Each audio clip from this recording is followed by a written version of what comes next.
वासुदेवाय। ॐ नमो भगवते वासुदेवाय। ॐ अज्ञानतिमिरान्धस्य ज्ञानाञ्जनशलाकया चक्षुरुन्मिलितं येन तस्मै श्रीगुरुवे नमः। श्रीचैतन्यमनोभीष्टं स्थापितं येन भूतले स्वयं रूप कदा मह्यं ददाति स्वपदान्तिकम्। नमः ॐ विष्णुपादाय कृष्णप्रेष्ठाय भूतले श्रीमते भक्तिवेदान्त स्वामिनिति नामिने।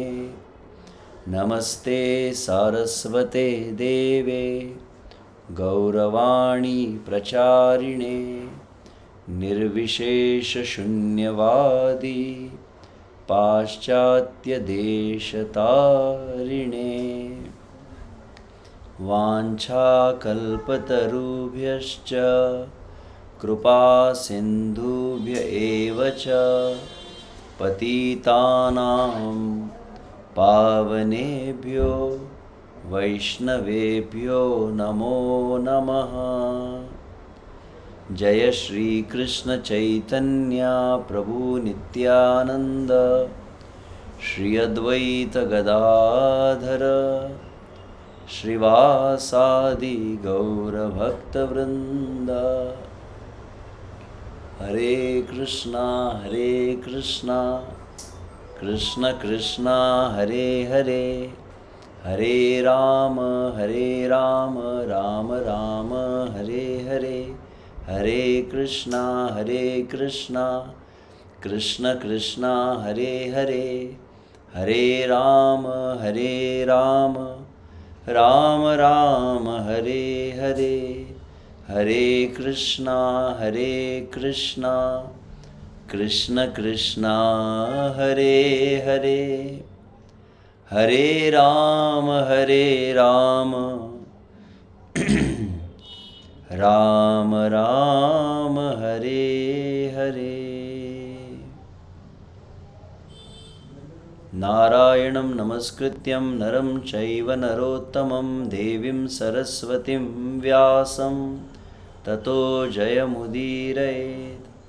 नष्टप्रायेषु अभद्रेषु नित्यं भागवत सेवया भगवती उत्तमश्लोके भक्तिर्भवती नैष्टिकी। मदैकबन्धु मत्संगी मद्गुरो मद्महान्धना मद्निस्तारक मद्भाग्य मदानंद नमोस्तु ते। असाधु साधुतादायिन्नाति नीचो च तारक हानमुञ्च कदाचिन्मां प्रेम्णा हृद्कण्ठयो स्फुरः। हरे कृष्णा। तो पार्थसारथी फाउंडेशन द्वारा आयोजित इस नित्यम भागवत सेवया श्रीमद् भागवत नित्य श्रवण की श्रृंखला में उपस्थित समस्त भक्तों के चरण में सादर अभिवादन। सर्वप्रथम मैं अपनी ओर से क्षमा मांगना चाहूँगा, क्योंकि आप सभी भक्तों का जो अत्यंत मंगलमय यह जो शुभ संकल्प है नित्यम भागवत सेवया, उसमें थोड़ा खंडन हो गया था कल मेरे कारण ही। पद्म पुराण के शब्दों में कहा जाए तो सदा सेव्या श्रीमद्भागवती कथा यस्य श्रवणमात्रेण हरिश्चित्तं समाश्रयेत्। भागवत महात्म्य में इस बात को वर्णित किया गया है कि वास्तविक भागवत का सेवन तो सदा सर्वदा करना चाहिए, नित्यम ही नहीं कहा है, नित्यम तो कहते हैं, नित्यम भागवत सेवा कहते हैं, परंतु वास्तविक कहा जाए तो सदा सेव्या कहा गया है। सदा सर्वदा इस भागवत को सुनना चाहिए। तो बहुत मंगल में आपसे का संकल्प रहता है, परंतु कल जो भी भारतीय रेलवे के कुछ समस्या के कारण आपकी सभी की सेवा नहीं हो पाई। और फिर मुझे कहा, हालांकि अभी भी एक दूसरा कुछ कार्यक्रम था, परंतु मैंने कहा कि मैं ऑलरेडी शब्द दिया था, तो मेरे कारण उनके चरणों में मैं एक अपराध किया हूँ, तो इसलिए मुझे उसको पूर्ति करना आवश्यक है। अतएव यहाँ पर आज हम श्रीमद् भागवतम तृतीय स्कंद अध्याय 15, जहाँ पर विशुभ से ब्रह्मा जी के द्वारा भगवान के धाम का वर्णन किया जा रहा है, और भगवान के दिव्य धाम में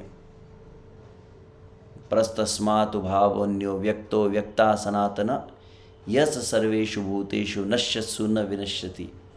भगवान श्री कृष्ण स्वयं गीता में जिस प्रकार से बतलाया है, इस जगत से अनंत कोटि ब्रह्मांड के परे परस्तस्मात् भावो अन्य, एक विभिन्न एक जगत है, इस जगत से परे वह जगत है।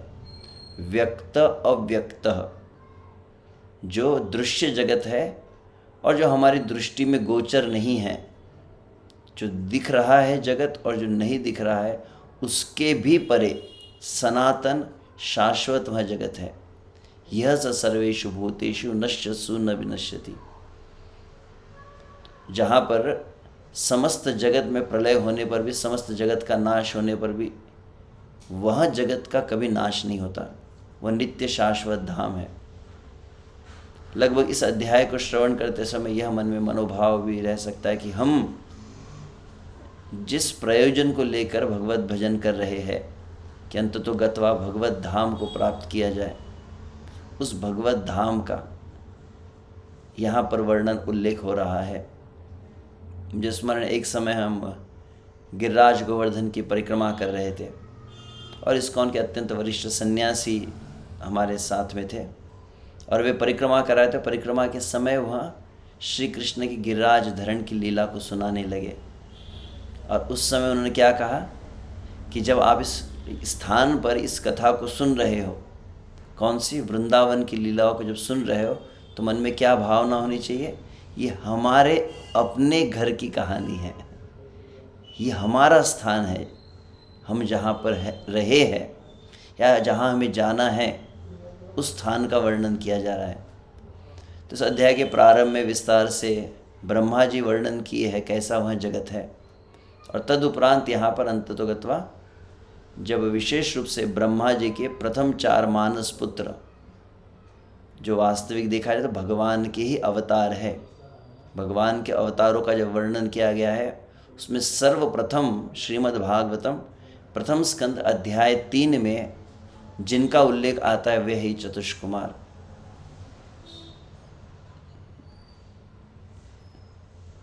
जो प्रत्यक्ष यहाँ पर भगवान का दर्शन कर रहे हैं। लगभग इस चित्र को देखकर ही, मतलब आपने शायद परसों सुना होगा श्लोक, अवितृप्त नेत्रों से, इनके नेत्र भर नहीं रहे हैं, इतना अधिक वो, मतलब नेत्रों में किस प्रकार की आतुरता है, किस प्रकार की लालसा है।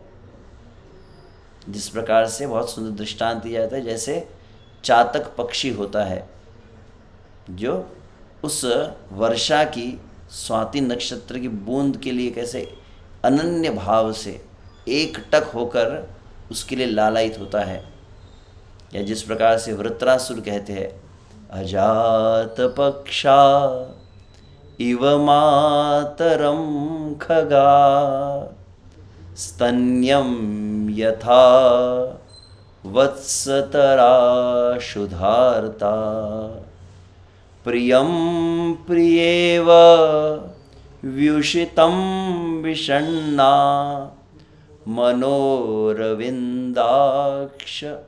दिदृक्षते त्वाम। वहाँ पर वृत्रासुर कह रहे हैं, जीवन की अंतिम अवस्था में है, जब इंद्र उन पर वज्र का प्रहार करके लगभग उनके शरीर को पूर्णतः हाथों को काट चुके हैं, गर्दन कटने वाली है और मृत्यु समीप आ गई है, तो वे क्या कह रहे, मनः अरविंदाक्ष दिदृक्षते त्वाम। हे अरविंद नयन, हे कमल नयन भगवान, मेरा मन आपके दर्शन के लिए लालायित है। लालसा कैसी है, तो वहाँ पर 3 दृष्टांत दिए हैं, क्रमशः एक से बढ़कर दूसरा, दूसरे से बढ़कर तीसरा है। तो प्रथम दृष्टांत वे दिए है, अजात पक्षा इव मातरम खगा। अजात पक्षा, तो पक्षा मतलब जिसके पंख होते हैं, पंछी, और अजात मतलब एकदम नवजात, एकदम अभी भी जिसका जन्म हुआ है, वो जो घोंसले में अंडे में से निकला ही है और घोंसले में है, जो वास्तविक उसमें अपना निज सामर्थ्य नहीं है उड़ने का, अपना सामर्थ्य नहीं है कि अपने पालन पोषण के लिए कुछ कर सके, पूर्ण रूपेण जो अपनी माता पर निर्भर रहता है। और माता जब सर्वत्र विचरण करके दाने चुग कर लेकर आती है, और वह जब वह छोटा सा पंछी क्या करता है, अपना मुख खोलता है और फिर वह माता जो है उसके मुख में दाना देती है। तो वृत्रासुर कह रहे, जैसे वो छोटा सा पंछी तड़पते रहता है, प्रतीक्षा करते रहता है, कब मेरी माँ आएंगी, कब मेरी माँ आएंगी, कब मुझे दाना खिलाएंगी, हे प्रभु, उसी प्रकार से, उसी भांति मैं आपके दर्शन के लिए तड़प रहा हूँ। फिर मन में विचार आया, देखा जाए तो ये उतना शुद्ध भाव नहीं हुआ ना। वह माता के लिए तड़प रहा है, वो जो नवजात पंछी है, परंतु क्यों तड़प रहा है, माता संसार से कुछ दाना लेकर आएंगी और वह मुझे देंगी, उसके लिए तड़प रहा हूँ। तो शुद्ध इच्छा नहीं है माँ के लिए, माँ के द्वारा कुछ प्राप्त है, करना है, और जो अन्य कोई वस्तु है, अन्य कोई पदार्थ, उसको प्राप्त करना है माता के द्वारा। तो लगा मैं तो प्रभु से कुछ प्राप्त नहीं करना है, मैं संसार का वैभव थोड़ी चाहता हूँ। तो फिर दूसरा मन में विचार आया, कौन सा, स्तन्यम यथा वत्सतरा शुद्धार्था। जिस प्रकार से एक बछड़ा होता है, और बछड़ा अपने माँ के लिए अर्थात गाय के लिए, गाय का आप देखेंगे जब कई बार आप देखें बछड़े को, अगर सैकड़ों गाय हो, हज़ारों गाय भी क्यों न हो, हज़ारों गाय में भी अपनी माँ को पहचान लेता है, और जैसे देखता है तो दौड़ पड़ता है वो एकदम व्याकुल होकर। क्यों, क्योंकि माता के उस स्तनों से दुग्ध को पान करना चाहता है। तो माता के उस स्तनों के दुग्ध को पान करने के लिए वो तड़पने लगता है। तब वृत्रासुर ने कहा कि मेरे अंदर वैसी व्याकुलता आपके लिए है।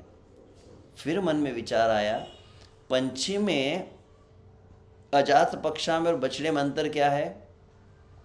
पंछी अपने माँ से संसार से वो जो एकत्रित करके ला रही दाना वह चाहता है।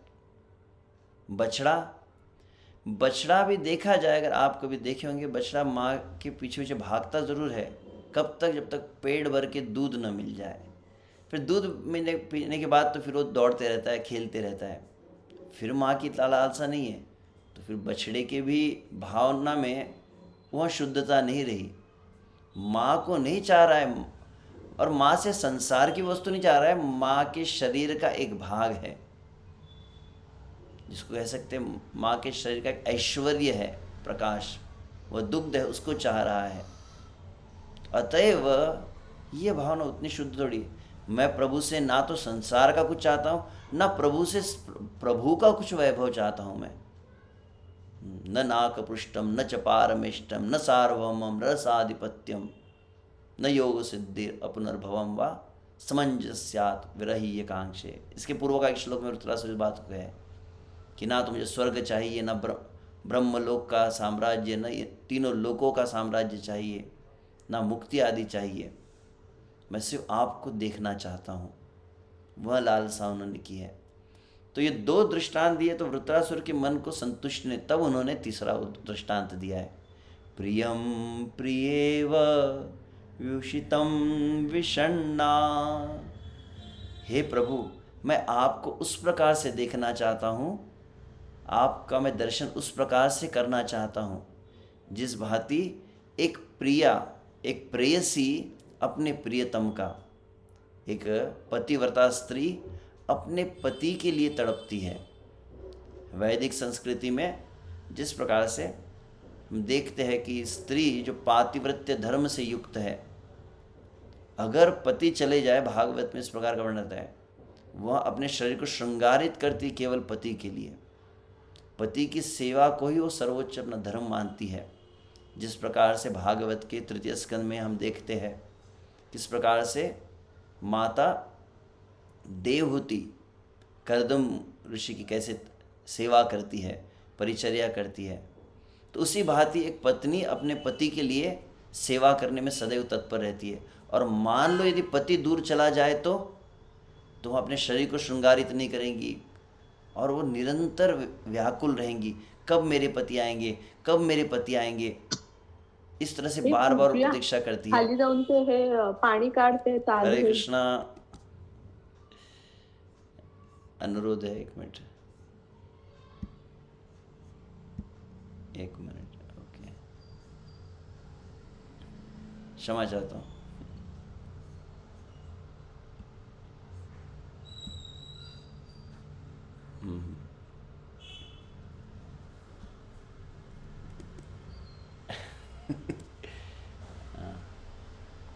जिस प्रकार से वह प्रेयसी अपने प्रियतम के लिए लालायित होती है, परंतु वो जो पातिव्रत्य धर्म से युक्त जो पत्नी है, अपने पति की क्यों प्रतीक्षा कर रही है?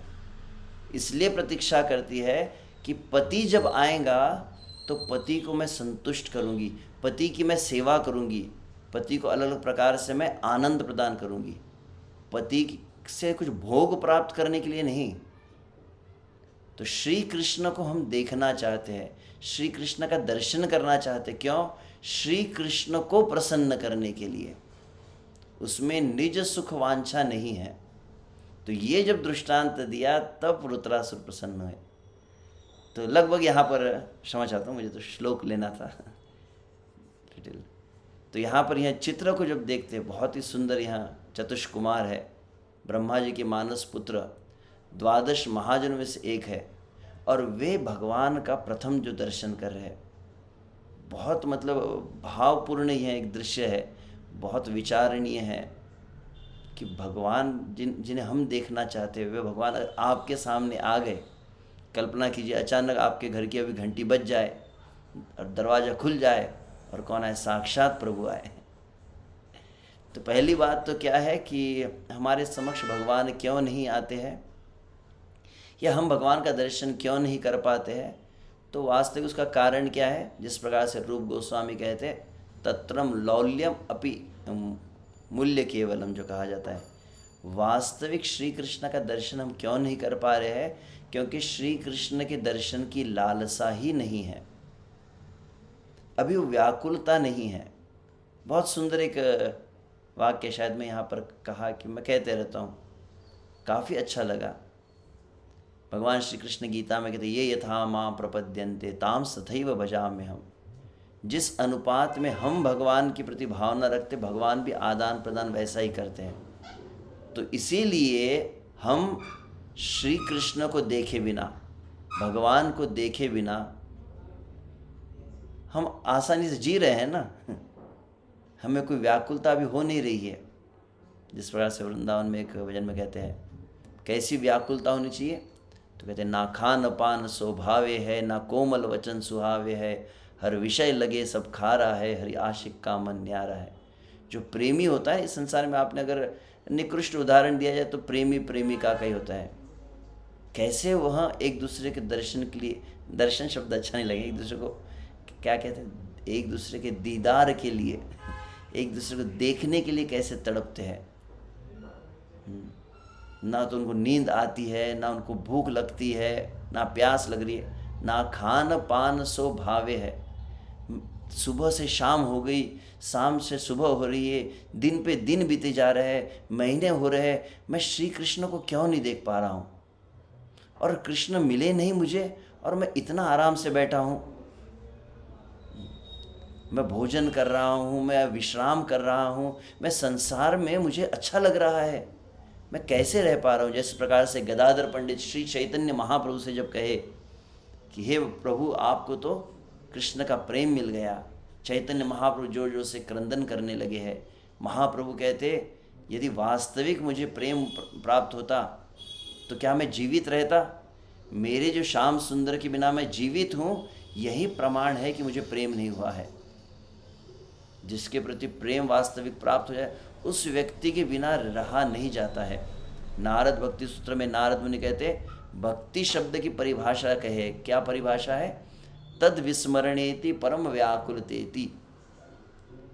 अतिशय व्याकुलता। भक्ति कैसे चेक की जाती है? बोले कितना अधिक आप श्री कृष्ण के लिए व्याकुल हो रहे हैं। तो कहा जाता है, बहुत सुंदर एक वाक्य, जब तक हम भगवान के दर्शन के बिना, जब तक हम श्री कृष्ण के बिना रह सकते हैं, तब तक श्री कृष्ण भी हमारे बिना रह सकते हैं।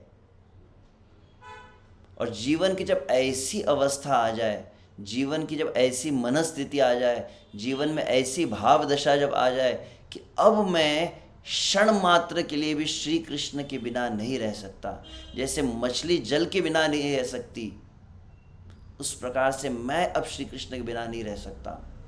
श्री कृष्ण से अगर एक क्षण भी अलग किया गया तो प्राण निकल जाएंगे।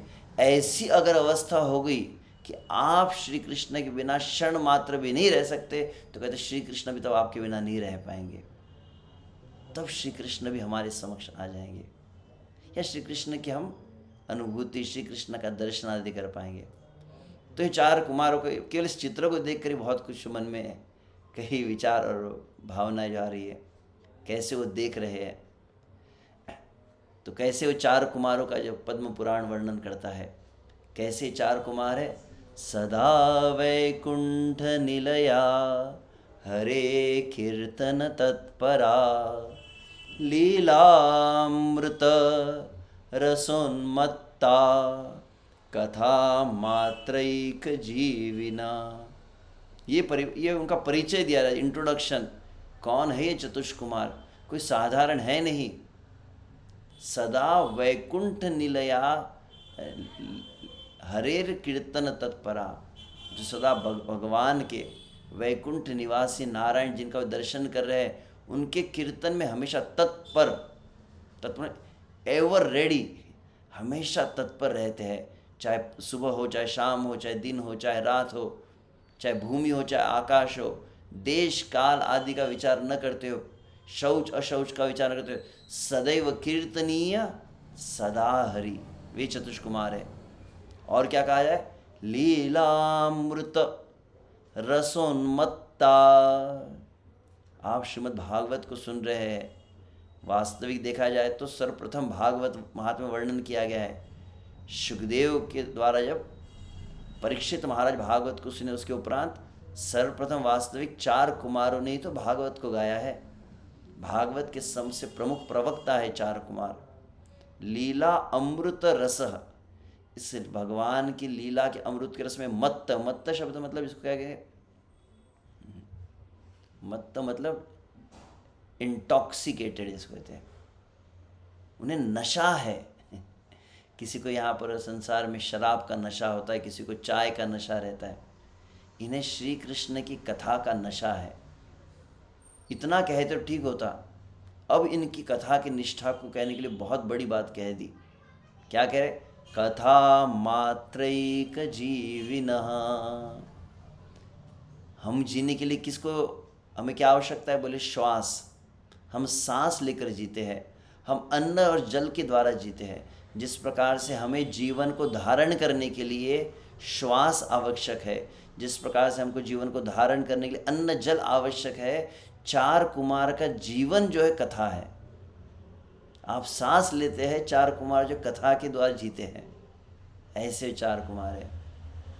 और विशेषता क्या है इनकी?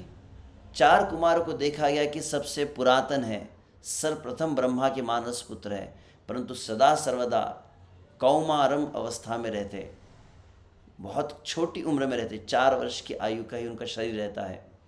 सबसे बड़े ज्ञानी, सबसे बड़े विद्वान है। क्यों, क्या कारण है उनका? कई बार आजकल लोग बहुत कुछ प्रयास करते, किस लिए? कि हमको जरा अवस्था बाधित न करे, हम हमेशा जवान रहे, तो अलग अलग प्रकार के कुछ कॉस्मेटिक्स प्रयोग करेंगे। ये क्रीम है तो फिर ये लोशन है, तो ये मेडिसिन्स है, ये टॉनिक है, क्या लिया जाए जिससे हम बूढ़े न हों। तो यहाँ पर मेडिसिन बताई जा रही है, जिस मेडिसिन के द्वारा आपको जरा अवस्था स्पर्श नहीं कर सकती। तो चार कुमारों ने इस रहस्य बतलाया, हरि शरणम एव ही नित्यम येषां मुखे वचः अतः काल समादिष्टा जरायुष्मान न बाधते। येषां मुखे वचः, जिनके मुख से नित्य हरि शरणम हरि शरणम हरि शरणम हरि शरणम हरि शरणम हरि शरणम एवं ही, यह ही जिनके मुख से निरंतर, तो निरंतर मुख से श्री कृष्ण के नाम का उच्चारण होता रहता है। जिस प्रकार से आप कोई मशीन के बटन को शुरू कर दे तो मशीन कैसे एकदम चलती रहती है, कोई पंखे के बटन को शुरू कर पंखा घूमते रहता है।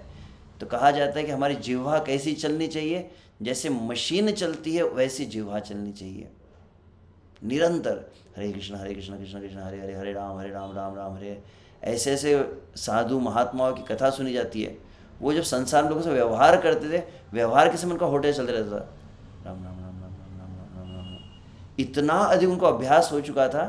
जिस प्रकार से और एक उदाहरण देखा जाए तो श्री कृष्ण चैतन्य महाप्रभु का, वहाँ पर प्रातः के शौच क्रिया के लिए जगन्नाथपुरी में जा रहे हैं, नन्हा सा बालक आ गया गोपाल, क्या देखा उन्होंने, श्री चैतन्य महाप्रभु ने जिह्वा को पकड़कर दांतों के बीच में दबा दिए हैं। क्यों? बोले कि ये जिह्वा नाम को छोड़ नहीं रही है। यह वास्तविक नाम जप की पूर्णता कही जाती है। वाचिक, उपांशु, मानसिक और अजपा, चार अवस्था कही जाती नाम जप की। वाचिक, वाचिक मतलब जैसे हम नाम जप करते हैं प्रारंभ में, हरे कृष्णा कृष्णा कृष्णा हरे हरे, इसको वाचिक कहा जाता है।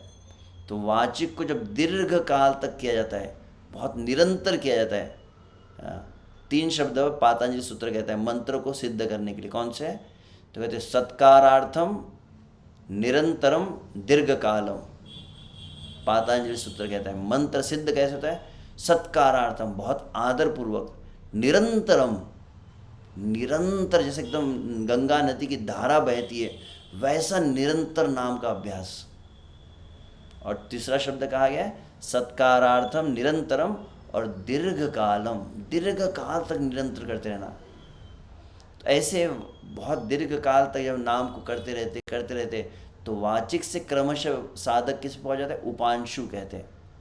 उपांशु मतलब जिसमें मुख हिलते हुए दिखाई देता है परंतु और किसी को आपकी आवाज़ सुनाई नहीं देंगी।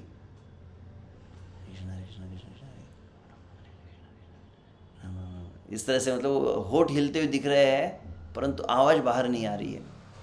और देखा जाता है विश्व से, हम देखे इस्कॉन में अब देखते हैं कई वरिष्ठ वैष्णवगण जो है जो बहुत दीर्घ काल से साधना कर रहे हैं, क्रमशः उनकी नाम जब ऐसा हो जाता है कि वो बहुत ज़ोर ज़ोर से, निश्चित रूप से प्रचार जब करना है, लोगों को सिखलाना है तो उस प्रकार से किया जाता है, परंतु धीरे धीरे उनका जो निजी पर्सनल जप है वो इस प्रकार से रहता है। तो अधिकांश उपांशु पे रहते हैं। और उपांशु के बाद कौन सा आता है, बोले मानसी। साधारण तौर पे विरला रहता है ये इस अवस्था को पहुँचे, बहुत जीवन भर आजीवन जिसने साधना की है तब वो पहुँचता है इस अवस्था में, जो कहते हैं मानसी जप। मानसी जप मतलब फिर होठ भी नहीं हिलते हुए दिखाई देंगे। मुझे स्मरण है, मैं कई बार विश्व से मायापुर धाम में जाते हैं और मायापुर धाम में हम शिल प्रभुपाद के शिष्यों को दर्शन करने को मिलता है। तो मुझे कई बार याद आता है वहाँ पर हम मंगला आरती वक्त शिल प्रभुपाद के सामने बैठ कर जप करते थे। किस लिए? क्योंकि उधर सब GBC प्रभुपाद डिसाइपल्स बैठते हैं। तो मुझे याद है कि एक बार परम पूज्य, कई बार मैं देखते रहता हूँ अलग अलग भक्तों को उनसे प्रेरणा प्राप्त करने के लिए, परम पूज्य श्री राधानाथ स्वामी महाराज जी वहाँ बैठे और बिल्कुल वो जिस तरह से आसन बैठते हैं, अगर कुछ भक्त जानते होंगे, महाराज इस तरह से आँख बंद कर लिए, महाराज के होठ पूरे बंद थे ऐसे, लगभग 1-1.5 घंटे तक महाराज जी का सिर ऐसा हिल रहा था, महाराज जी के होठ ही नहीं हिल रहे थे। मैं विचार कर रहा हूँ कि ये कैसा जब हो रहा है फिर जब मैंने पढ़ा ही तो फिर समझ में आया कि हाँ, हो सकता है कि आप होठ नहीं हिल रहे परंतु वह मंत्र इतना अधिक धारा चल गई कि अंदर ये जो चल रहा है निरंतर, तो यह अवस्था होती है। और इसके बाद चौथी जो अवस्था होती है कौन सी? ये 3 अवस्था में हम भगवान के नाम को निरंतर जप करने का प्रयास करते हैं, और करते करते जब गुरु प्रसन्न हो जाते हैं, गुरु की प्रसन्नता के बाद जब हरिनाम प्रभु प्रसन्न हो जाते, तो परिणाम क्या होता है? हम भगवान के नाम को नहीं जपते, हम भगवान के नाम को नहीं पकड़ते, भगवान का नाम हमको पकड़ लेता है। उस अवस्था को कहते अजपा जप, जब श्री चैतन्य महाप्रभु से बतला रहे। और ये चतुष्कुमार उस धरातल पर है, अजपा जप, चलता ही रहता जीवा से इनके नाम जप। इनको अलग से कुछ ऐसा स्पेशल प्रयास नहीं करना पड़ रहा है। और इस अवस्था पर जो पहुंच जाता है, अतः काल समादिष्टा जरायुष्मान न बाधते, इस धरातल पर पहुंचने पर जरा उसको स्पर्श नहीं करती, जरा अवस्था, वृद्धा अवस्था, रोग आदि उसको बाधित नहीं कर पाते हैं।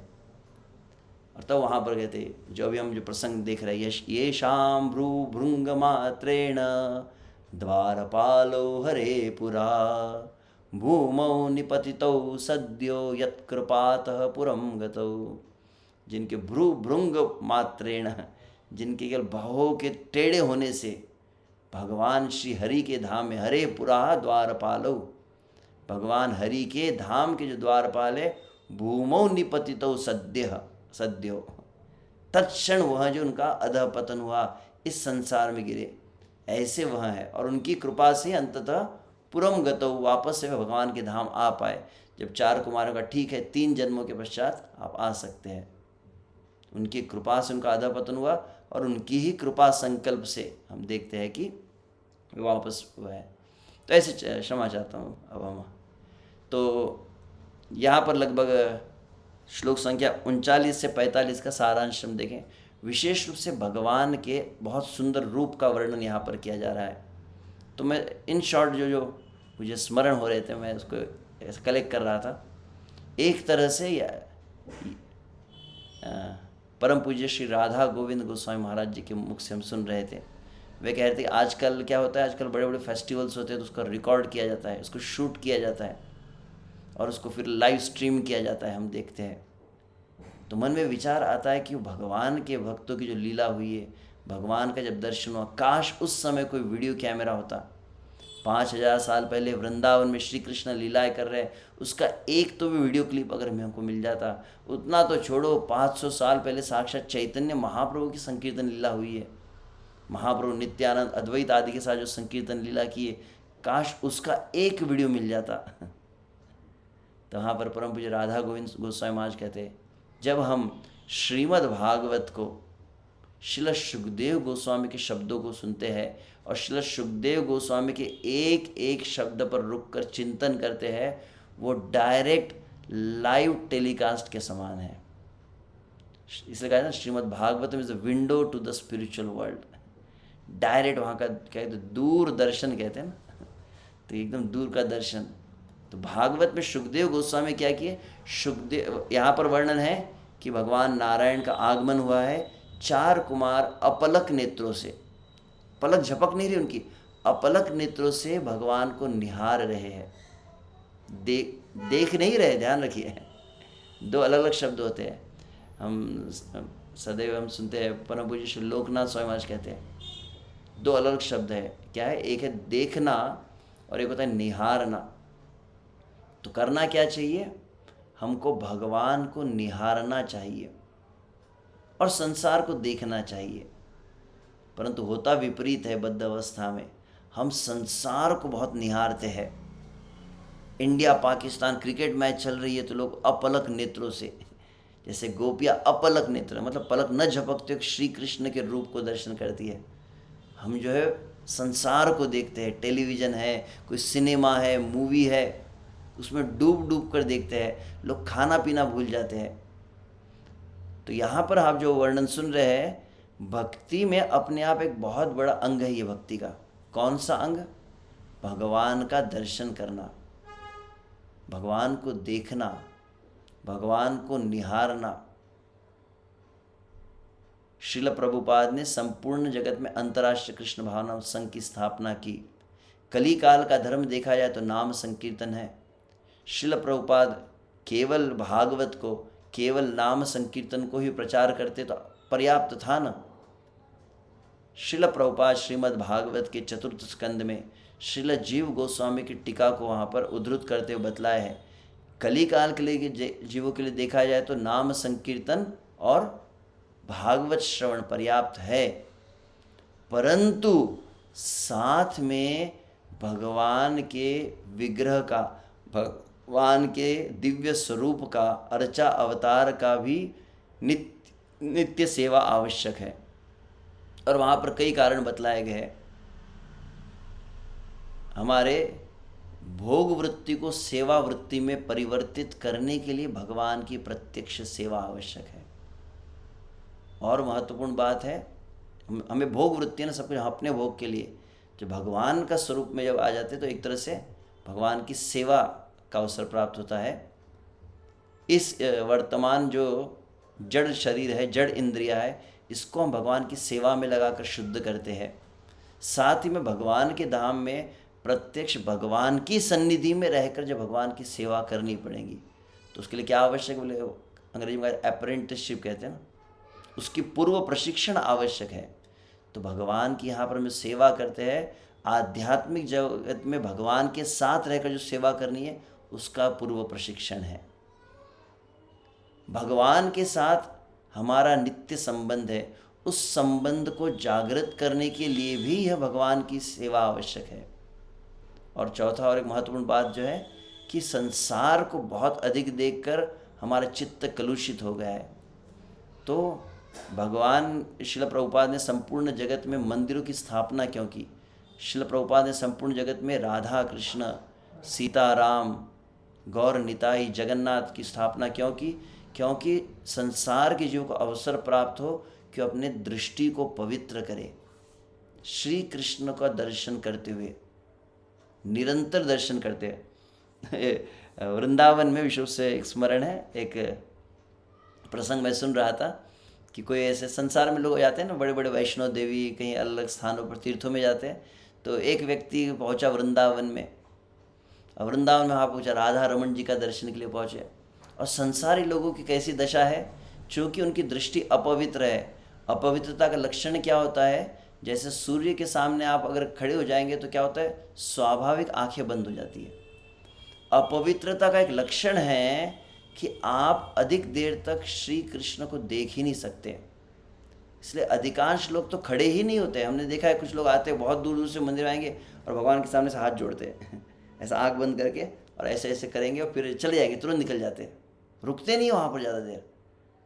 और कुछ लोग रुकेंगे तो फिर अपना रोना रोते रहते हैं, परंतु मुख्य बात होती है उनकी आंखें बंद रहती है। अब वृंदावन में कोई पहुंचा, कहाँ राधा रमण में पहुंचा, और उसको वृंदावन में कोई इतना आदत नहीं होगी, और सीधा ऐसा खड़ा और आंख बंद करा। तो वहाँ पे एक ब्रजवासी था, उसने देखा तो चिढ़ गया, ये क्या है ये? बोले ये क्या कर रहे हो? बोले क्या कर रहा हूँ? यहाँ पे आंख बंद करना अपराध है। बोले यहाँ पर देखना, यही निरंतर श्री कृष्ण के रूप को देखना, आंखों से आंखें भर भर के देखना, ये अपने आप में साधना भक्ति का प्रमुख अंग है। मैं इस बात को इसलिए भी थोड़ा कह रहा हूँ क्योंकि क्रमशः देखा जा रहा है निरंतर भागवत श्रवण है, नाम जप है, परंतु भक्त लोग उतना भगवान का दर्शन नहीं करते जैसे यहाँ पर चार कुमार कर रहे हैं। तो ठीक है, मैं भागवत के शब्दों को पढ़ लूँगा, और मैं व्याख्या करने लगूँ तो घंटों इसमें चले जाएंगे, मेरे पास थोड़ा सीमित समय भी है। तो ठीक है, हम कैसा भगवान का स्वरूप है, आइए। सुखदेव गोस्वामी ने क्या किया? सुखदेव गोस्वामी चार कुमारों के दृष्टि में प्रवेश किए, और चार कुमार जो एंगल से जूम करके जैसे देख रहे हैं उस तरह से देखा जा रहा है। साधारण तौर पे जिस तरह की पद्धति बतलाई गई है भागवत के द्वितीय स्कंद में कि भगवान का कैसा दर्शन हो, तो एकैकशो अंगानि धियानुभावेत पादादि यावद हसितम गतावृत। तो पाद आदि कहा गया है। क्रम कैसा है कि भगवान के चरणों का दर्शन, क्रमशः भगवान का कटी प्रदेश, फिर भगवान का वक्षस्थल, भगवान का कर कमल, फिर भगवान का कंठ प्रदेश, और फिर भगवान का सुंदर स्मित हास्य मुखमंडल। ऐसा भगवान के दर्शन की पद्धति है। इसका और एक सुंदर एक अर्थ मुझे हाल ही में पता चला, कई वरिष्ठ भक्त में जब चर्चा कर रहा था, क्यों ऐसा बतलाया गया है। क्योंकि एक एक भाव में पहले स्थित होकर क्रमशः दूसरे भाव में जाते हैं। शांत भाव में पहले स्थित हो। भगवान महान है। दास्य भाव में भगवान भोक्ता है, हम भोग्य है, हम भगवान की सेवा के लिए बने। ये सेवा भाव पुष्ट कैसे होगा, दास्य भाव पुष्ट कैसे होता है? बोले जब भगवान के चरणों का दर्शन करने से दास्य भाव का पोषण होता है। बहुत अच्छी बात लगी। क्रमशः जब भगवान के कटी प्रदेश वक्षस्थल है, यहाँ की कटी प्रदेश क्या है? तो विश्व से वात्सल्य भाव का पोषण होता है कहते हैं। फिर वक्षस्थल और भगवान के कर कमल है। भगवान बहुत सुंदर वेणु धारण किए हैं, तो भगवान के वक्षस्थल, भगवान के कर कमलों को जब देखा जाता है, वह साख्य भाव को, भगवान के प्रति मैत्री भाव का पोषण होता है उससे। और क्रमशः फिर मुखमंडल मतलब माधुर्य भाव। ये थोड़ा संसारी शब्द हुए, परंतु मैच होते हैं। संसार में गीत गाते हैं, क्या कहते हैं? जब तक ना मिले नजरों से नजर, ये प्यार अधूरा रहता है। तो लगभग वैसे दृष्टि, तो जो माधुर्य का एक लक्षण कि श्री कृष्ण के नेत्रों से नेत्र मिलकर जब कृष्ण के मुखमंडल को देखा जाता है, तो यह एक बहुत सुंदर, पहली बार इस बात को मैं सुना था कि दास्य का पोषण, वात्सल्य का पोषण, साख्य का और माधुर्य का पोषण श्री कृष्ण के स्वरूप को इस तरह के। तो एक ही स्टैंडर्ड है हमारा। ऐसा नहीं कि अगर गलती से हमने डायरेक्ट चेहरा देखा, अरे अपराध हो गया, नहीं देखना चाहिए, ऐसा नहीं है। तो उसका उदाहरण यहाँ पर हम देख रहे हैं। चार कुमार एग्जैक्ट सीक्वेंस में नहीं देख रहे हैं। अगर आप देखेंगे सबसे पहले कहाँ पर ध्यान गया है, तो हम सुखदेव गोस्वामी चार कुमार की दृष्टि से जो देख रहे हैं, चार कुमार सबसे पहले तो उन्होंने भगवान के मुख को देखा है। कैसा मुख है? जिस तरह से चतुर्थ स्कंद में ही नारद मुनि ध्रुव से कहते हैं, प्रसादाभिमुखम शश्वत प्रसन्नवदने क्षणम। प्रसाद अभिमुखम, भगवान श्री कृष्ण बहुत अधिक तड़पते हैं। किस लिए? अपने भक्तों पर कृपा करने के लिए। तो श्री कृष्ण की दृष्टि कैसी है? करुणा से भरी दृष्टि है। श्री कृष्ण करुणा अपनी मतलब देना चाहते, कृपा देना चाहते, इसलिए एकदम अपलक नेत्र कर लेते। कैसे? जगन्नाथ जी। क्यों? भगवान अपने भक्तों को देखते समय कृपा की जो वर्षा करना है, तो पलके भी झपकाना नहीं चाहते, इसलिए भगवान ने ऐसी आंखें बना लिए। एक जगन्नाथ का भाव हम जो सुनते हैं, क्यों जगन्नाथ कितनी बड़ी आंखें? क्योंकि भगवान पलके बंद नहीं करना चाहते। मेरे भक्त मेरे सामने आ गए, मैं क्यों पलके बंद करूं? तो सबों पर कृपा करने कारण, और फिर प्रसन्नता पूर्ण सुंदर मुख है भगवान नारायण का। और फिर संपूर्ण स्पृहणीय गुणों के एकमात्र आश्रय। स्पृहणीय, स्पृहणीय मतलब वांछनीय, जिसका एस्पिरेशन है, जिस गुणों की हम वांछा करते हैं, उन सभी का मूल उद्गम जो है, समस्त गुणों की उद्गम है। सब भक्तों पर कृपा करने के लिए तैयार है भक्त भगवान। और एकदम प्रसन्न भगवान का मुख रहता है, केवल आनंद कंद। भगवान कभी स्ट्रेस डिप्रेशन में नहीं रहते हैं। और फिर भगवान की स्नेहमयी दृष्टि है। तो भगवान की दृष्टि में एक तो स्नेह है, करुणा भी है और प्रसन्नता भी है। दृष्टि में तीनों चीज़ अगर आप कह सकते हैं, करुणा है मतलब वात्सल्य भाव आदि भी है, स्नेह भी है भक्तों के लिए, और बहुत प्रसन्न है। नेत्रों से पता चलता है ना, कोई व्यक्ति दुखी हो तो उसके आंखों से भी आप देखेंगे, कोई व्यक्ति क्रोधित हो तो उसकी आंखें लाल लाल हो जाती है। भय के कारण आंखों का एक अलग रूप हो जाता है। भगवान की आंखें कैसी है? प्रसन्न है। तो स्नेह से भरी, कृपा से भरी ऐसी दृष्टि भगवान की। और फिर आगे कहा जाता है, श्याम वर्ण के विस्तृत वक्षस्थल में सुशोभित लक्ष्मी, तो श्रीवत्स चिन्ह है। तो भगवान का वक्षस्थल कहता है श्याम वर्ण है, नीला एकदम, भगवान की बड़ी हुई छाती हो। तो पहले कैमरा आप चतुष कुमार का लेकर तैयार रहिए। तो पहले मुख को देखा है, नेत्र देख रहे हैं, भगवान मुस्कुरा रहे हैं, वह देखा, प्रसन्नता है भगवान के मुख पर। और भगवान की बड़ा वक्षस्थल है, तो उस वक्षस्थल पर जहाँ पे श्रीवत्स एकदम पूरा नीला है, और नीले में एक सफ़ेद एकदम चांदी की तरह जो चिन्ह है, जो लक्ष्मी जी का स्थान है, श्रीनिवास कहते जिसे, श्री जी का जो निवास स्थान है वह वक्षस्थल है। तो बहुत सुंदर वहाँ लग रहा है। यह वास्तविक ध्यान है। भागवत के शब्दों को पढ़ना, यही वास्तविक भगवान के स्वरूप का ध्यान हो जाता है। स्वर्ग आदि लोकों के चूड़ामणि अपने वैकुंठ धाम को सुशोभित करते हुए। तो मतलब जितने देवताओं के भी जो चूड़ामणि है वैसे भगवान है। देवताओं में भी इतना कोई सुंदर नहीं लगा। चार कुमार इस बात को अनुभव कर रहे हैं। तब आगे कहा गया है, अब नीचे दृष्टि जा रही चार कुमारों की, कहाँ पे गई? पीताम्बर है। तो जिस तरह से हम अब मराठी वक्त सभी जानते नहीं होंगे, क्षमा चाहते हैं। तो अभी मैं कुछ समय पहले कुछ सुन रहा था, इसलिए तुलसी हार गळा कासे पीतांबर आवडे निरंतर हेची ध्यान। तुकाराम महाराज भगवान के दर्शन का अनुभव किए हैं। तो कैसा भगवान का स्वरूप है? भगवान तुलसी के हार पहनते हैं। विष्णु महाराष्ट्र में आप देखें भगवान विट्ठल पांडुरंग, और कासे पीताम्बर, भगवान का बहुत सुंदर पीताम्बर पहना है। कम से ध्यान करना चाहिए भगवान कितने सुंदर वो लग रहे हैं। और वहाँ पर फिर एकदम चमकती हुई करधनी है, यहाँ पर बतला रहे हैं भगवान के कटी प्रदेश पर करधनी भी है। और गले में फिर लटक रही है वनमाला, वन के पुष्पों की बनी हुई माला जो है बहुत सुंदर लटक रही है। और अब यहाँ पर एक प्रश्न आता है, जैसे भ्रमर, गले में लटकती हुई भ्रमरों से गुंजायमान वनमाला। वनमाला कैसी है? जिसके ऊपर निरंतर चारों तरफ भ्रमर, वहाँ पे आपने भागवत के इसी अध्याय में प्रारंभ में सुना होगा, आध्यात्मिक जगत में भ्रमरों के विषय में। शिला प्रभुपाद को किसी ने प्रश्न पूछा, प्रभुपाद भगवान के धाम में मच्छर है क्या? शिला प्रभुपाद ने क्या कहा? प्रभुपाद ने कहा हाँ, भगवान के धाम में मच्छर भी है, but they are also chanting Hare Krishna. तो तुमको ज़्यादा चिंता करने की जरूरत नहीं, वहाँ के मच्छर भी जो हरे कृष्णा कीर्तन करते हैं। तो भ्रमर भी है, वे बहुत सुंदर भगवान की महिमा को गान करते रहते हैं। तो वो वहाँ पर वनमाला के सामने ऐसे घूमते रहते हैं। तो एक बहुत सुंदर आचार्य एक भाव को बताते हैं कि वास्तविक क्या वनमाला के समीप जो आए हैं, तो वनमाला का जो सुगंध है उससे वो आकर्षित हो रहे हैं। वनमाला में जितना सुगंध है उससे अनंत गुना अधिक सौगंध्य श्री कृष्ण के सच्चिदानंद स्वरूप में भी है। तो श्री कृष्ण का भी वो स्वरूप है और वनमाला दोनों है। तो दोनों के सुगंध को लेने के लिए भ्रमर वहाँ पर घूमते रहते, ऐसे गुंजायमान होते थे। और फिर कृष्ण कलाइयों में सुंदर कड़ा जैसे कंगन आदि होता है, चूड़िया नहीं है, कड़ा है जैसे।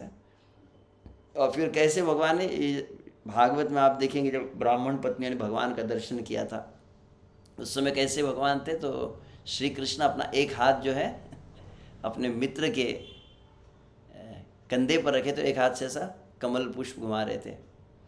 बहुत सुंदर वो एक श्लोक आता है श्रीमद् भागवत के 10वें स्कंद में, जहाँ पर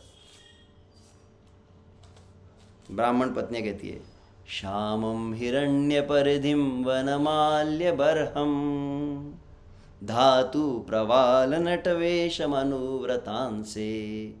विन्यस्त हस्तमितरेण धुनानव अब्जम कर्णोपलात कपोल मुखाब्जहासम। ब्राह्मण पत्नियों ने क्या दर्शन किया। तो वहाँ पर वैसे ही मुझे अभी स्मरण रहे, यहाँ पर गरुड़ जी भी आए थे साथ में। इसका मतलब गरुड़ जी साथ साथ में चल रहे थे, भगवान उनके ऊपर आरूढ़ नहीं है, भगवान चल रहे हैं और गरुड़ जी साथ में चल रहे हैं। गरुड़ यहाँ पर विशेष रूप से गरुड़ के कंधे पर, मतलब क्या गरुड़ अपने उस पक्षी स्वरूप में है? नहीं, यहाँ पर वे एक मानवीय स्वरूप में है।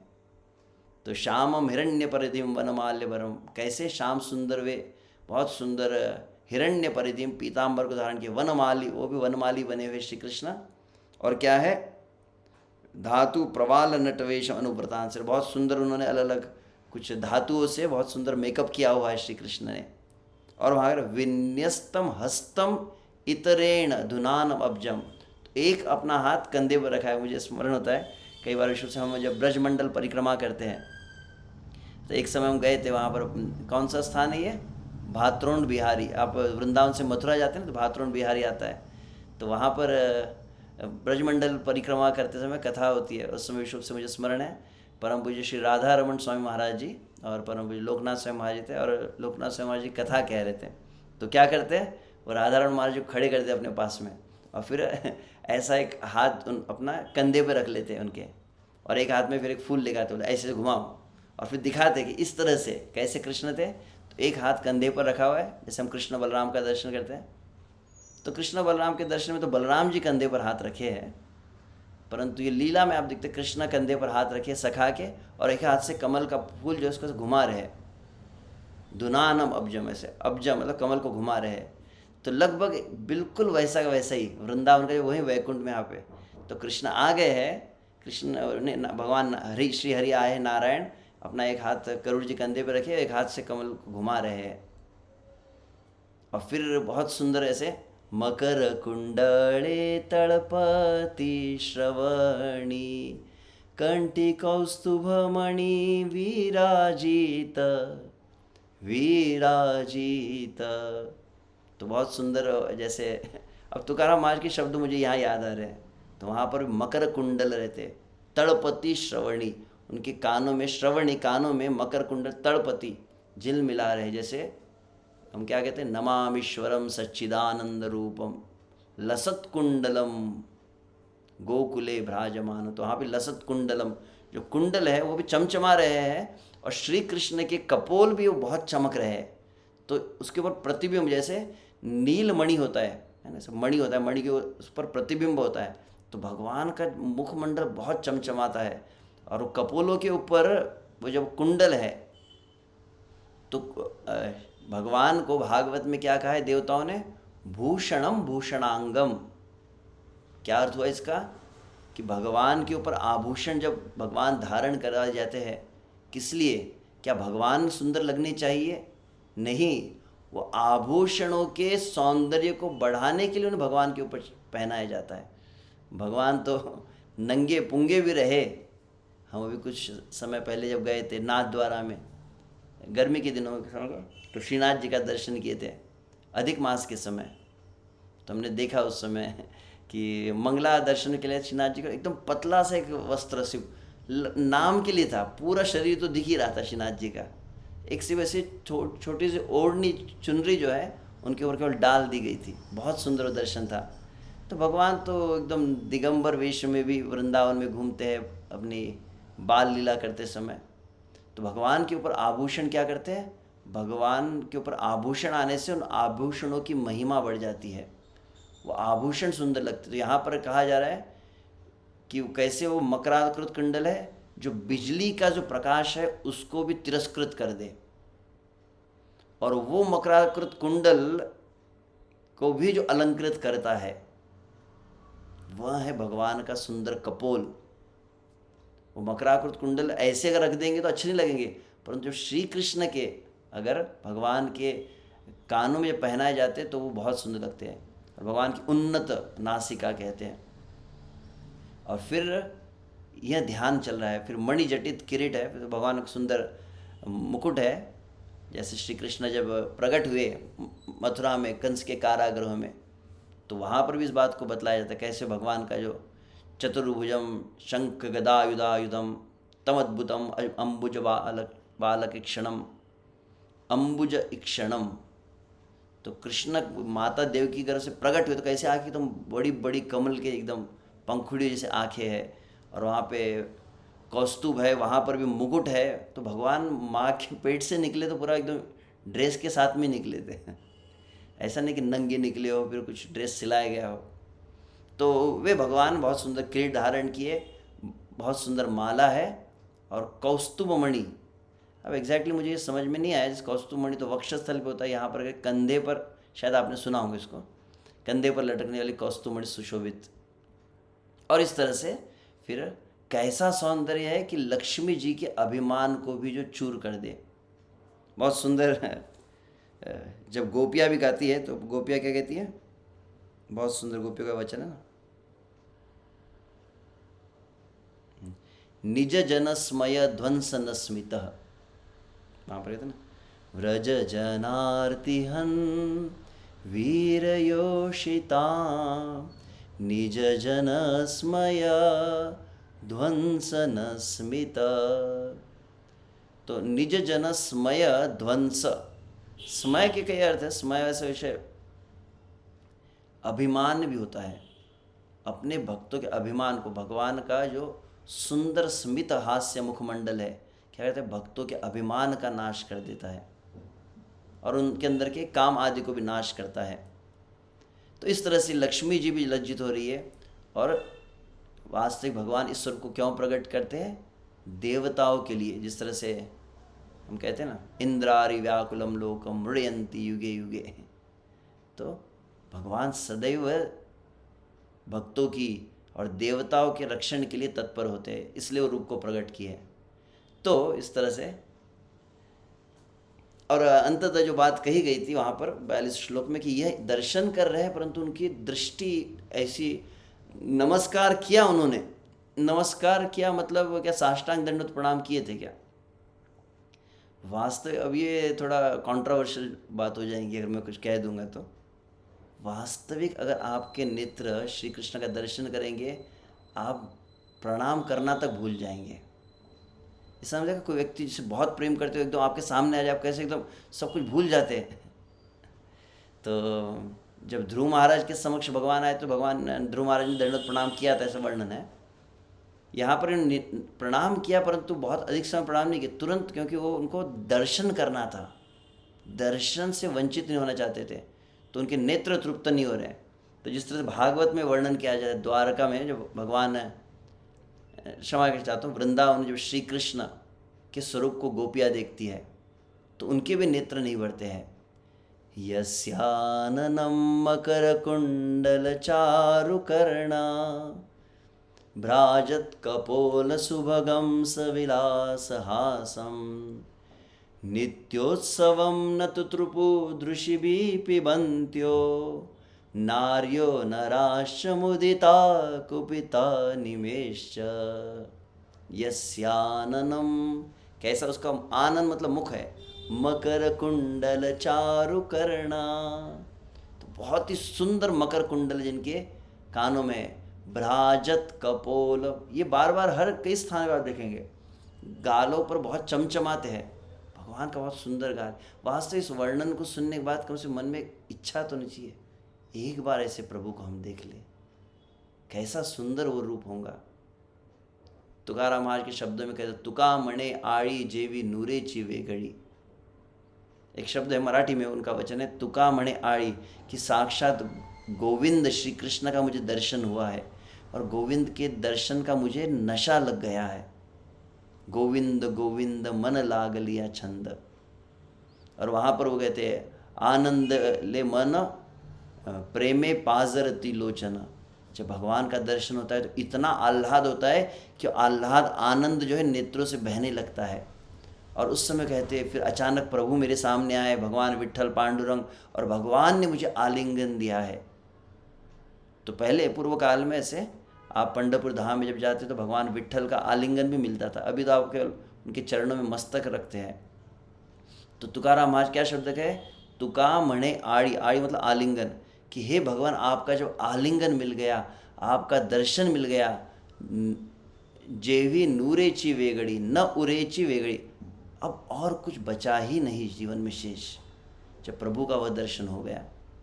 तो वास्तविक इस रूप के वर्णन, रूप माधुरी जो भगवान की है, इसके वर्णन को सुनने का प्रयोजन क्या होता है कि मन में एक लालसा आए, व्याकुलता आए कि प्रभु का दर्शन हम कैसे करें। तो सविलास हास्यम, बहुत सुंदर वहाँ पर हास्य मुखमंडल है। और वहाँ पर शब्द क्या है, नित्योत्सवम, गोपियों के लिए क्या है, नित्य उत्सवम, बहुत सुंदर शब्द है। गोपियाँ श्री कृष्ण के रूप को वृंदावन में देख रही है, नित्य उत्सवम, नेत्रोत्सवम, उनके नेत्रों के लिए उत्सव है, तो नित्य उत्सवम, परंतु न तत्रुभी दृषि भी पिबंत्यो, दृषि भी आँखों के द्वारा पिबंत्यो, आँखों से भगवान के रूप को पी रही है गोपियाँ, परंतु न तुत्रुपु, प्यास ही नहीं बुझ रही है, देख रही है परंतु प्यास नहीं बुझ रही। नारियो नराश मुदिता कुपिता निवेश्य। और फिर गोपियाँ क्या करती है, कुपिता, किस लिए, पल, ब्रह्मा जी को गाली देती है, पल के क्यों बना दी तुमने, इस तरह का वर्णन है। ओह सॉरी, क्षमा चाहता हूँ, मैं तो, मेरा समस्या है कि मैं कभी, I never complete the syllabus on time. तो मुझे जो श्लोक कहा गया था अभी तो श्लोक मैं नहीं ले पाया, मुझे 43 ये बहुत महत्वपूर्ण श्लोक है, भागवत का प्रसिद्ध श्लोक है, जिस पर मुझे कहने की भक्तों ने अपेक्षा की थी, परंतु मैं नहीं कर पाया, क्षमा चाहते हैं, समय तो हो चुका है। तो यहाँ पर जो चतुष कुमार ने भगवान का दर्शन किया, और भगवान का दर्शन करके वह जो ब्रह्मवादी की जो धरातल पर थे, जो उस ब्रह्म साक्षात्कार की धरातल जिसको कहते आत्माराम की धरातल पर थे, उसको छोड़कर वो भगवान के रूप के प्रति मोहित हो गए। तो वह ये श्लोक है, चित्त तन्वो, उन संक्षोभ, उनका चित्त, उनके अष्ट सात्विक विकार उनके देह में आने लगे। तो तनु मतलब शरीर, और चित्त मन दोनों शुद्ध हो गया। अक्षर जुषाम, जो विशुद्ध से उस ब्रह्म साक्षात्कार में थे, उस धरातल से वे इस भगवान की रूप की, भगवान की भक्ति के प्रति आकर्षित हुए। तो यहाँ पर इस श्लोक को आप पढ़ लीजिए। इसकी कुछ टीका भी वैसे मैं श्रीधर स्वामी और विश्वनाथ चक्रवर्ती ठाकुर बहुत सुंदर इसका कुछ अर्थ बताया है, परंतु समय के अभाव में मैं नहीं कर पाया, तो क्षमा चाहता हूँ। हरे कृष्णा कृष्णा कृष्णा हरे हरे, हरे राम राम राम हरे हरे। हरी हरी हरी बोल प्रभु जी।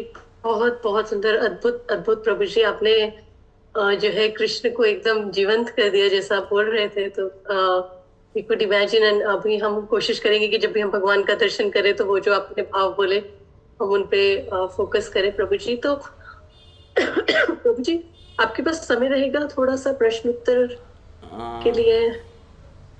ठीक है। आई नो आप you have a very tight schedule, but actually programme 8 बजे स्टार्ट हो गया, इसीलिए मैं थोड़ा टाइम चेंज किया था। तो ठीक है, वो दूसरे और एक स्पीकर है वहाँ पर जो कंटिन्यू बोल रहे हैं, तो मैंने कहा था I will join them at 8:30।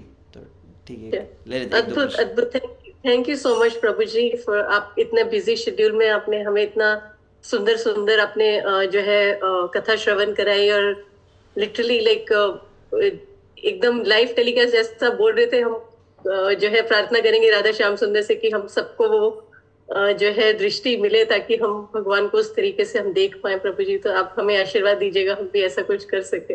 हरे कृष्णा, धन्यवाद प्रणाम प्रभु जी। तो अगर आपकी आज्ञा है तो हम इस कॉल को यहीं पे जो है एक दो ले सकते हैं प्रश्न, एक या दो।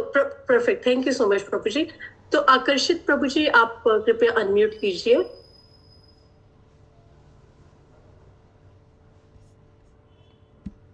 आकर्षित प्रभु। हरे कृष्णा प्रभु जी, दंडवत प्रणाम प्रभु जी। बहुत सुंदर तरीके से आज आपने इतना सुंदर बताया भगवान का सुंदर रूप, प्रभु जी बहुत अच्छा लगा आज। प्रभु जी मेरा छोटा सा जिज्ञासा था, जैसे आज आपने संत तुकाराम जी के बारे में बताया, तो मैं जानना चाहता था कि मतलब जो श्रीमन महाप्रभु हैं और तुकाराम जी का मिलन कैसे हुआ था, और फिर उन्होंने कैसे वो भक्त बने थे, वो इस विषय में आप कुछ मेरे को बता सकते हैं क्या? इसका बहुत स्पष्ट ऐसा उल्लेख नहीं है, अब उस पर अलग अलग मत है। कुछ इसके लिए इतना कहा जाता है कि तुकाराम महाराज जी उससे प्रत्यक्ष श्री चैतन्य महाप्रभु नहीं मिले हैं, केवल उन्हें स्वप्न में दीक्षा दी, ऐसा इस्कॉन के भक्त हमारे जो कमेंट लिखते हैं, कुछ वहाँ पर मराठी में उनके कुछ वचन हैं जिसमें केशव चैतन्य राघव चैतन्य, जिसमें तुकाराम महाराज कह रहे हैं कि भगवान ने मुझे स्वप्न में आकर मंत्र दीक्षा दी। और इस शब्द का अर्थ इस्कॉन के भक्त लगाते हैं अभी, क्योंकि इसको मैं बोल रहा हूँ तो क्योंकि इस बात को महाराष्ट्र में जो अन्य उनके पंथ में जो होते हैं वो इसको स्वीकार नहीं करेंगे। वो कहते हैं वो अलग कोई बाबा जी थे, केशव चैतन्य राघव चैतन्य, परंतु केशव चैतन्य का अर्थ हमारे भक्त जो कहते हो श्री चैतन्य महाप्रभु कहते हैं। और उसका कारण एक यह भी है कि श्रील प्रभुपाद तात्पर्य जो बताया है कि जो महाराष्ट्र में तुकाराम महाराज का जो पंथ है, इसको वारकरी कहते हैं, उनमें और गौड़ीय वैष्णव बहुत साम्यता है। संकीर्तन की शैली जो है, नृत्य है, और नाम संकीर्तन को प्राधान्य देना, तो ये बातों के कारण प्रभुपाद कहते हैं बहुत मैच करता है, इसलिए इस दृष्टि से उसको कहा जाता है। परंतु एग्जैक्ट उसका कोई रेफरेंस नहीं है कि चैतन्य महाप्रभु, दोनों का काल भी भिन्न है जहाँ तक मैं जानता हूँ। एग्जैक्टली अभी मैं तुरंत बता नहीं पाऊँगा, परंतु काल में अंतर है दोनों के। श्री तुकाराम महाराज का अभी हम उत्सव मनाए गौर पूर्णिमा के 2 दिन बाद जो उत्सव आता है उसको तुकाराम बीज कहते हैं। तो 375 जब वो भगवान के धाम गए उसको 375 साल हुए और चैतन्य महाप्रभु 500 साल पहले है, तो अंतर तो है दोनों काल में। ठीक है, राजेंद्र प्रभु।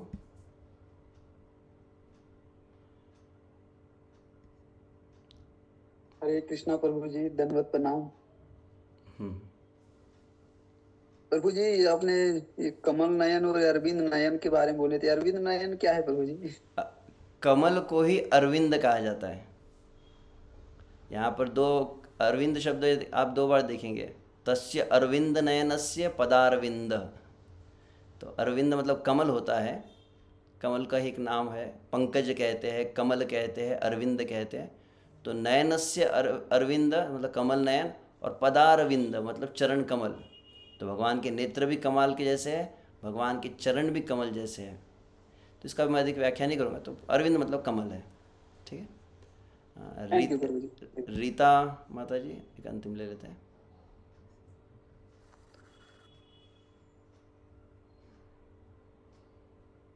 रीता माता जी, आप अपनी प्लीज अनम्यूट कीजिए।